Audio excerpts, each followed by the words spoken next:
നിങ്ങൾ എന്നാ ഈ നോക്കുന്നത്? മുക്കുറ്റിയോ? ഇതെന്നാ? മുക്കുറ്റി പറിക്കും. മുക്കുറ്റി എന്തിനാ? അതല്ല മുക്കുറ്റി, ആ മഞ്ഞപ്പൂളോ നോക്കി പറിക്കും. അപ്പുറത്തുണ്ട്. എനിക്കിപ്പോ 2 മുക്കുറ്റി കിട്ടിയിട്ടുണ്ട്. ഇന്ന് നമ്മൾ മുക്കുറ്റി ഉപയോഗിച്ച് വെള്ളം തിളപ്പിച്ച് കുടിക്കാൻ പോവുകയാണ്. മുക്കുറ്റിക്ക് പല ഔഷധ ഗുണങ്ങളുണ്ട്. ദശപുഷ്പങ്ങളിൽ പെടുന്ന മുക്കുറ്റിയുടെ ഒരു ഉപയോഗത്തെക്കുറിച്ചാണ് ഇന്നത്തെ വീഡിയോ. ഈ പഞ്ഞപ്പൂളം എല്ലാം മുക്കുറ്റിയാണ്.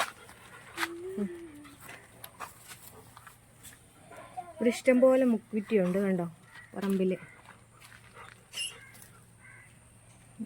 പറിച്ചു, മീനമ്മയും പറിച്ചു.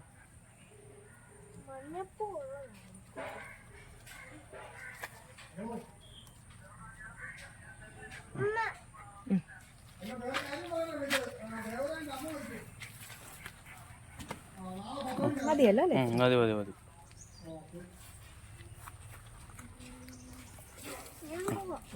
മതി, ഇത്ര മതി. ഹായ്, എല്ലാവർക്കും പുതിയൊരു വീഡിയോയിലേക്ക് സ്വാഗതം. ഇന്ന് നമ്മൾ മുക്കുറ്റി കൊണ്ട് വെള്ളം തിളപ്പിക്കാൻ പോവാം. അപ്പൊ നിങ്ങൾ കണ്ടില്ലേ ഞങ്ങൾ മുക്കുറ്റിയൊക്കെ പറിക്കുന്നത്? അപ്പൊ നമുക്ക് വെള്ളം അങ്ങനെ തിളപ്പിക്കാനെന്ന് നോക്കാം. നമ്മളിത് പറിച്ച മുക്കുറ്റി നല്ല വണ്ണം വൃത്തിയാക്കണം. വേരുൾപ്പെടെ നമ്മൾ സമൂലം അതിനകത്തോട്ട് ഇട്ടാണ് തിളപ്പിക്കുന്നത്. ഇപ്പൊ എത്ര ഗ്ലാസ് വെള്ളം വെക്കുന്നോ അതിന്റെ പകുതിയാകണം. ഇപ്പൊ 1 ഗ്ലാസ് വെള്ളമാണ് വേണ്ടെങ്കിൽ 2 ഗ്ലാസ് വെള്ളം വെച്ച് അത് പറ്റിച്ച് 1 ഗ്ലാസ് ആക്കണം. ഒരു മൺകലം ഉണ്ടെങ്കിൽ ഇതുപോലെ മൺകലത്തിൽ വെക്കുന്നതാണ് ഏറ്റവും നല്ലത്. അപ്പൊ നമ്മൾ ഈ എടുത്തിരിക്കുന്ന മുക്കുറ്റി ഇതിലേക്ക് സമൂലം അരിഞ്ഞിടുവാണ്. ഇത് ഷുഗറും കൊളസ്ട്രോളും എല്ലാം കുറയ്ക്കാനായിട്ട് നല്ലതാണ്.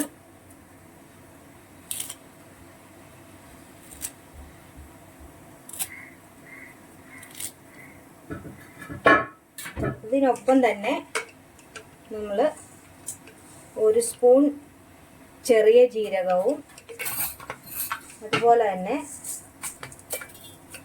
1 സ്പൂണോളം ഉലുവയും കൂടി ചേർത്താണ് തിളപ്പിക്കുന്നത്.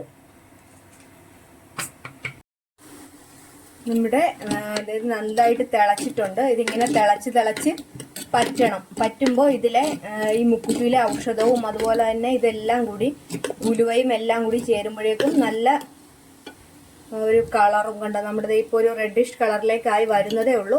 നല്ലവണ്ണം ഇതിൻ്റെ കളർ മാറും. ഇത് വെറും വയറ്റിൽ കഴിക്കുന്നത്.